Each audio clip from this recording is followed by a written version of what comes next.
Welcome back to Beaumont's Home Kitchen. Today we're making pumpkin soup. Let's do it. Big pumpkin here. I probably only need about half because it is a pretty big pumpkin. Of course, I'm going to take the top off like you're carving it.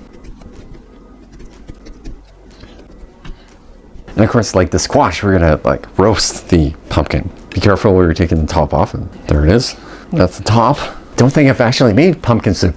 Pumpkin soup. Such a nice fall dish. I'm just going to toss the top away. Don't need that. Now I'm going to go in and take all the seeds and stuff out. And you can take the seeds and roast them, but I don't know, that's a lot of work, so I'll pass on that. Get it started with my hand, and then eventually you can get a spoon in there, get all the guts out. Now we're going to cut the pumpkin up so we can roast it. It's going to use half. Guess we're going to do some pumpkin sides too. Slowly peel the pumpkin carefully.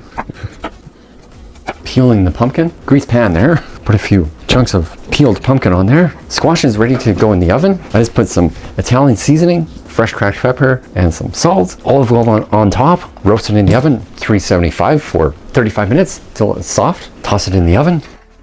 Got our soup, medium fire, chicken stock. Get that in there. Of course, I use the no salt added ones. About a liter of chicken stock.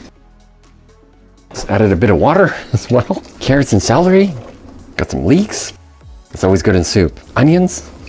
Lots of onions. That makes soup taste good. Need a bit more water. A few garlic cloves. A couple bay leaves. Just a little bit of dried parsley and some rosemary, sage, thyme. Let it simmer for 45 minutes, and then we'll have some lovely pumpkin soup. So our pumpkin soup has been boiling away for about 30 minutes. Get it all pureed up. I'll show you how to finish our soup. Blend our soup up. Make sure you fish out the bay leaves. Oh, there's one. Blend our soup up. Small batches. You don't want to burn yourself.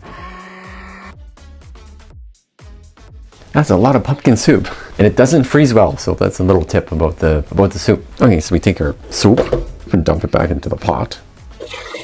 Carefully. Get all the goodness back into the pot. Turn a little bit of heat back on. Cinnamon. Pinch of nutmeg. Pinch of cloves. Some salt. A little pepper. About a tablespoon or so of butter. A little bit of half and half cream. You can use heavy cream, but I got half and half, so that works. 5 tablespoons. And we mix it up. Of course, we taste. More cream. Cayenne pepper. A little bit. A little bit of salt. Give our pumpkin soup a try. Looks good. Oh yeah, the way pumpkin soup should taste. Thanks for watching Beaumont's Kitchen. Don't forget to like, subscribe, share, love it, and do make some lovely pumpkin soup. It's so good. Bye.